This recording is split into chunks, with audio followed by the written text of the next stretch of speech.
Interview. Alpha Protocols are modern-day RPG. We were influenced by all the spy movies, and we said, why hasn't there been a game that does everything that a spy movie does?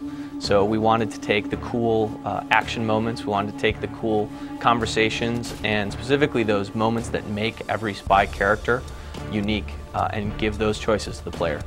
Alpha Protocol is set in the modern day world, and we wanted to play onto the politics for the story. So we were able to get away from clear good and clear evil that come in a fantasy or a science fiction game. And what we're trying to do is introduce these characters that are all part of this global conspiracy. There's actually an airliner that was shot down with a missile, so the game starts as you're trying to track down the people responsible for that tragedy. And as the game continues, you're going to unveil more of the conspiracy about what certain ends that people are trying to get through with certain means. Our character interaction system is critical to how we tell the story, and the story is critical to the entire experience we're giving to the player.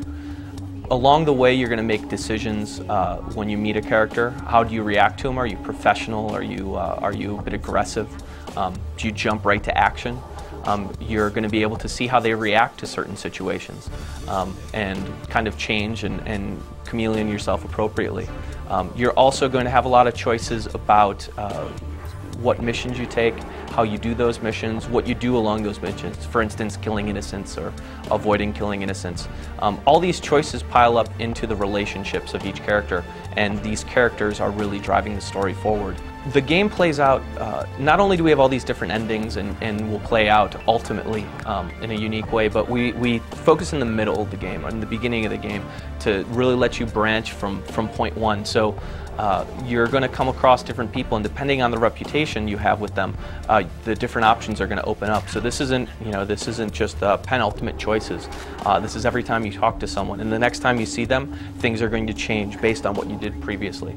So we really have all these middles of the game that we branch, and as well as all these crazy different endings that can work out.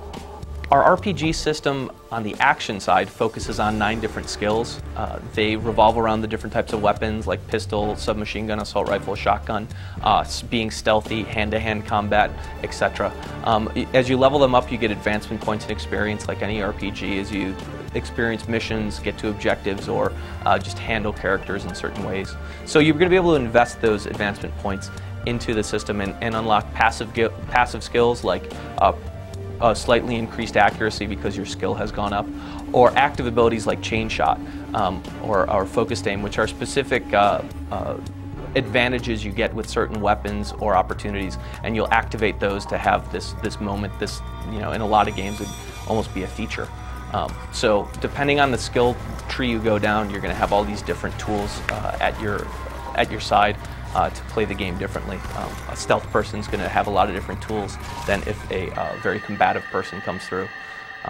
In addition to that, we have this huge inventory and store system. So you can upgrade your models, upgrade the attachments that they have, upgrade your gadgets and your armor, and all those also play into the different type of skill sets. So we don't just have one type of armor or just an assault rifle.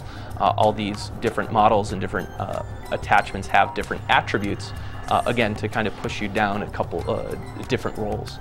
We have a ton of fun gadgets in the game, from incendiary grenades, EMP grenades, to the obligatory health kits, radio mimics to mess with characters. The list goes on and on. We have specialized ammo that kind of opens up your weapons to this more limited, opportunities. There's a lot of cool moments in the game. One of my favorites, depending on these choices, you also select who your handler is. In a lot of games, whoever's talking to you on the earpiece is basically dictated to you, but these relationships can really change in Alpha Protocol. So you can choose your handler and choose who you want to align with to go into certain missions. So one of my highlights is towards the end of Moscow. You can, close to the end of the mission, you can pick which group you go in with. You can go really stealthy, or just pull through in a striker into this guy's mansion. And then to be honest, the boss battle with Braco is absolutely awesome. Alpha Protocol is coming out on June 1st for Xbox 360, PlayStation 3, and PC.